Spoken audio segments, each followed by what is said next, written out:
sobre la fecha de cuándo fueron escritos estos textos, al final no se sabe cuál de los dos fue primero. Algunas personas suponen que Filemón se escribió en el año 60, otros dicen que no, que fue exactamente al mismo tiempo que fue escrito Filipenses y también al mismo tiempo que fue escrito Colosenses. Entonces hay diferentes perspectivas. Nadie niega la naturaleza del autor, es decir, nadie dice que no fuera Pablo. Por ahí en internet podríamos encontrar cualquier cosa, pero los libros serios, ninguno nos daría un dato para entrar en cualquier duda, sobre todo por las características del texto. Es un texto filipenses, tanto filipenses como Filemón, son textos donde podemos reconocer la manera de escribir de Pablo. Empecemos con Filipenses y en Filipenses el tema central que tal vez de forma muy clásica siempre hemos escuchado en la iglesia es el gozo y la alegría. ¿Por qué se dice que ese es el tema central? Bueno, se habla sobre el gozo y sobre la alegría en repetidas ocasiones. El texto lo deja ver muchas veces. El tema central, el gozo de estar en Cristo, podría ser de las cosas que me parece importantes. El contexto de esta iglesia es también un contexto muy distinto al de otras iglesias a las que le escribe Pablo. Estos cristianos son las personas que han ayudado al apóstol para sostenerse en la fe. Y cuando Pablo los visitó, y encontramos la referencia en Hechos 16, del 9 en adelante, encontramos que esta gente lo recibe a Pablo bien, escucha el mensaje, se convierten, hay milagros, entre la población hay enojos también, porque algunos se sorprenden de que las cosas que están haciendo los cristianos son no gratas para algunos de ellos. Algunos pierden sus negocios. Hay un ejemplo de una mujer que los discípulos la liberan y pues los dueños, los amos de esta esclava estaban haciendo mucho dinero con ella y al ser liberada dejan de hacer dinero. Entonces, Filipenses, perdón, es un texto donde vemos mucho amor. Una iglesia que colabora, una iglesia que ayuda, una iglesia que se muestra. Eh, Ahora bien, Pablo se encuentra en la prisión y es uno de los temas tal vez donde yo encuentro mayor gozo en el texto. El texto desde el principio nos dice que Pablo está en la prisión y exactamente termina con el último versículo diciendo lo mismo, desde la prisión. Lo maravilloso del texto es que Pablo, aunque está en prisión, se encuentra en ese constante predicar. Él está hablando del Evangelio a todos, incluso a las personas que trabajan en el palacio, que trabajan la prisión, que son los soldados que llegan y pasan tiempo con él. Pablo les anuncia el Evangelio a esas personas y por el mismo testimonio aquí en Filipenses, me atrevería a decir que las personas que escucharon el mensaje de parte de Pablo también se encontraron con Cristo. Entonces, uno de los personajes que tal vez son famosos en el libro de Hechos es Lidia, una mujer convertida en esta misma ciudad que se encuentra con Cristo y que aprende a caminar con Cristo en el contexto. Otra de las cosas importantes sobre los filipenses, Filipos es una ciudad en Macedonia, al norte de Grecia. Eh, es una ciudad que fue establecida más o menos en el 358 por Felipe, el padre de Alejandro el Grande. En honor a este hombre Felipe se le pone el nombre a la ciudad y fue una colonia romana. Aún así, fue una colonia romana significa que todas las personas que vivían en ese lugar también tenían una nacionalidad romana, por así decirlo. Aún así, las personas que vivían ahí eran griegas. Había en ese lugar un contexto griego muy común. Entonces habían griegos, habían personas también que habían sido soldados en algún momento y al llegar a su edad adulta habían decidido descansar y se habían mudado a esta ciudad. Filipos es un lugar, digamos, muy tranquilo para vivir y las personas no se encuentran ante un aparente conflicto. Todo lo contrario, es un lugar donde hay riquezas, donde la gente está bien y ante eso hay una iglesia que se conforma de todos los tipos de la sociedad, como lo dije más o menos en el año 62. Pablo se presenta a sí mismo como siervo y es uno de los temas más, en mi opinión, que más me tocan del texto. Porque Pablo inicialmente dice, soy prisionero por predicar la buena noticia acerca de Cristo y luego habla de sus hermanos. En este texto, perdón, estoy leyendo Filemón. Pablo se presenta como siervo en el primer versículo. Un momentito. Aquí está. Pablo se presenta, Pablo, apóstol de Jesucristo, y Timoteo, y ambos somos esclavos de Cristo. Entonces se presenta como alguien que está en Cristo, esclavo de Cristo, y luego escribe la carta a los santos de Dios que están en Filipo, que también pertenecen a Cristo. Muy importante, no pertenecen a sí mismos, sino a Cristo. Habla sobre la gracia y la paz. Pablo tiene presente a estos creyentes todo el tiempo en su corazón, no solo porque lo han sostenido económicamente, sino porque los ama. Y es una de las cosas más importantes. No es esta una carta que se escriba solo para halagar a las personas. También hay temas interesantes de la doctrina cristiana, les anima a mantenerse gozosos. Ellos se encuentran tristes no solo por la situación de Pablo, sino de la de muchos otros creyentes que también estuvieron enfrentando la prisión por la predicación del Evangelio. Entonces, de alguna manera, esos cristianos necesitaban ese mensaje de tengan gozo, tengan esperanza sobre los problemas que tienen, mantengan el gozo, manténganse firmes, pero no habla de gozo como solo un sentimiento o una emoción, sino un gozo de estar en Cristo. Pablo expresa en la primera parte que él siente y entiende las preocupaciones de estas personas y que esas preocupaciones están en su corazón y que él las tiene muy presentes. Él les muestra que los extraña y que los ama. Y me parece una manera muy, muy, muy interesante de hablar hacia sus hermanos. Cada capítulo de Filipenses nos deja una enseñanza sorprendente. Diríamos que el capítulo 1 es un saludo, el capítulo 2 es un mensaje de ánimo. Les dice, les anima a tener la actitud de Cristo. Y creo que no es fácil escuchar que alguien me diga, te animo a tener la actitud de Cristo. De ahí aparece uno de los pasajes más importantes para hablar sobre cristología sobre el Nuevo Testamento, en los versículos de 5 al 11 del capítulo 2, donde encontramos la declaración cristológica sobre la actitud que tuvo Cristo y nos anima a los cristianos a tener esa misma actitud.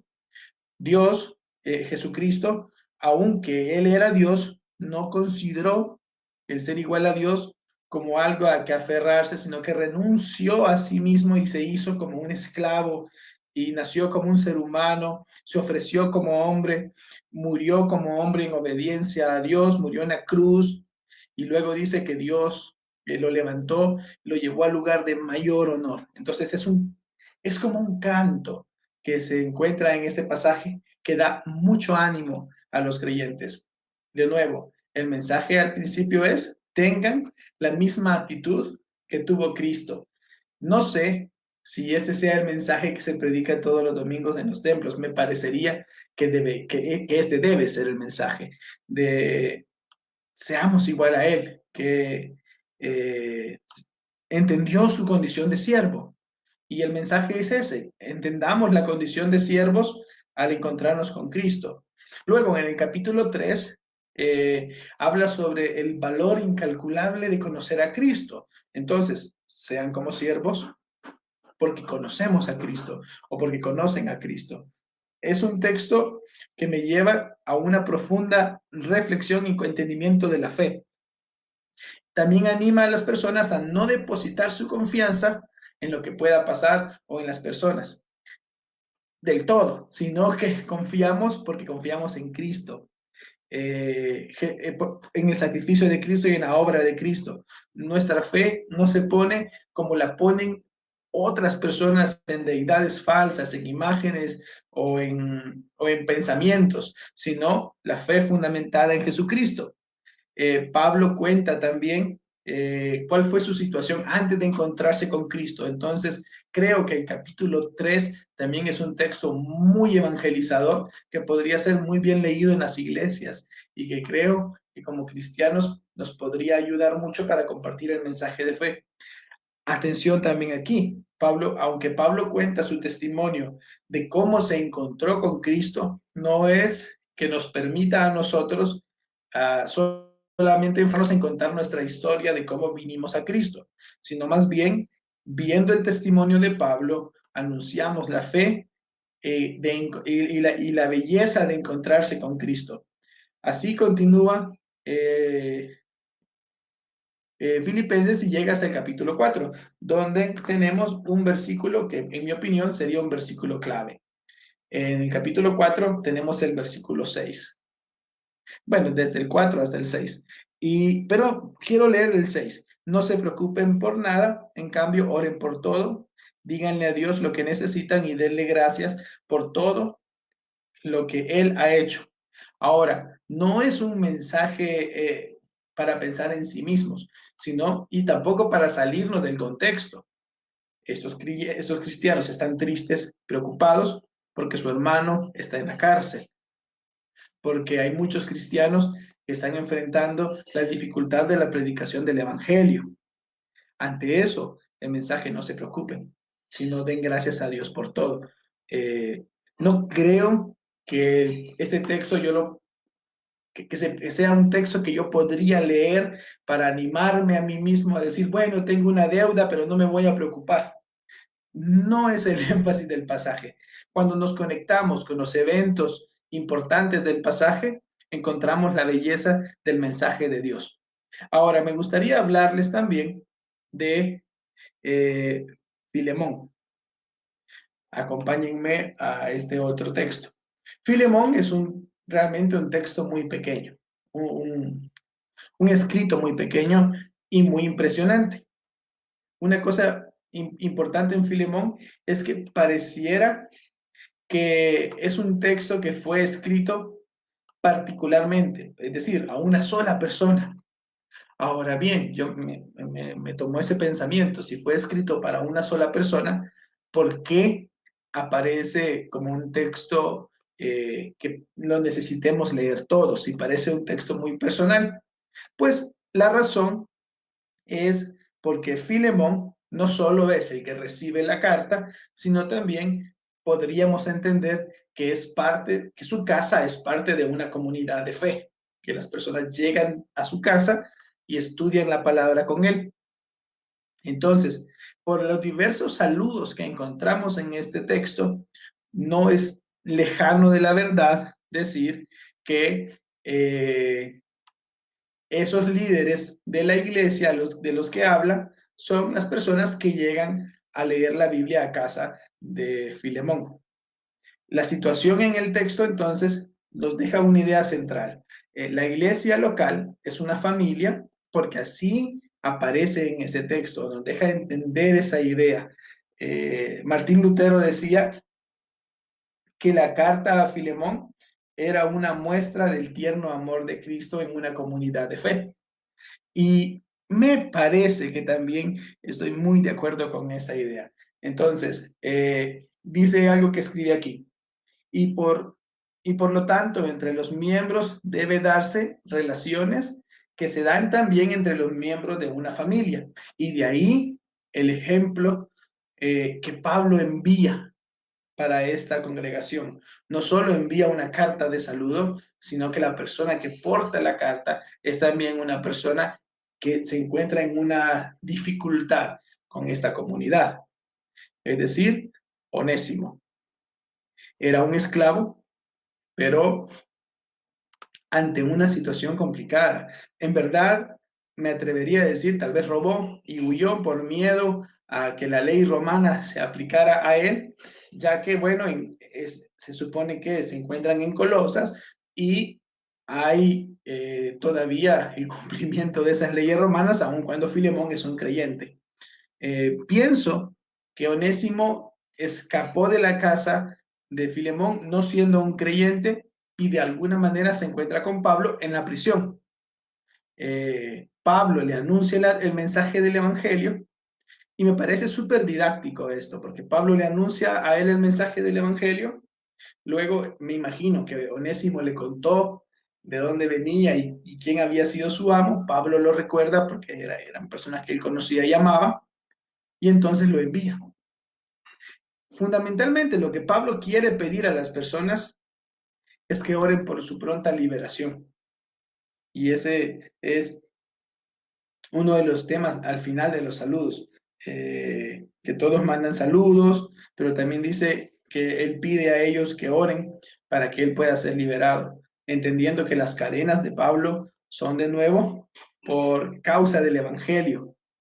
Si esta iglesia recibe a Onésimo, también de alguna manera esta iglesia es una iglesia que aprende a perdonar, que aprende a aceptar, y por eso Pablo, pienso, según el sentido del texto, que hace este envío, manda a Onésimo y lo manda con una carta en el hecho de ustedes perdonen a Onésimo su falta y oren por mí, porque también hay un gobernador, un cónsul que necesito que me perdone mi falta.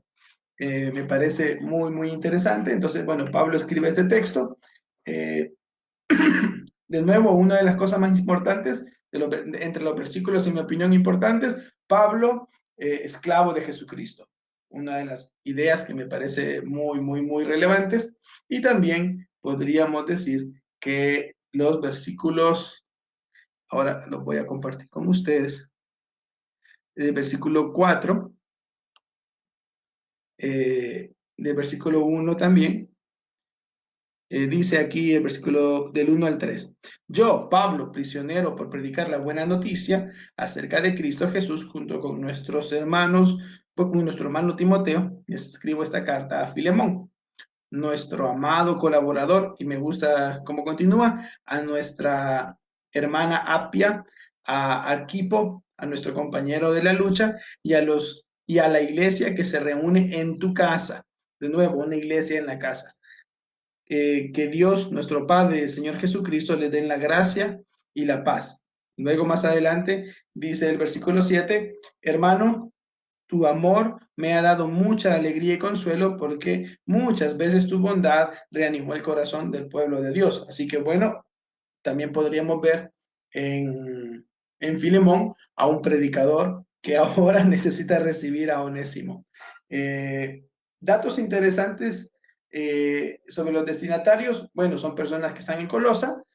Datos interesantes sobre el mensaje es Pablo intercediendo por Onésimo, pero también pensando o pedagógicamente mostrando a la iglesia que necesitan orar por el perdón de muchas personas, entre ellos Pablo quiere salir de la cárcel y por eso Pablo dice que él quiere volver, que oren para que él pueda volver, porque él lo siente en su corazón de esa manera.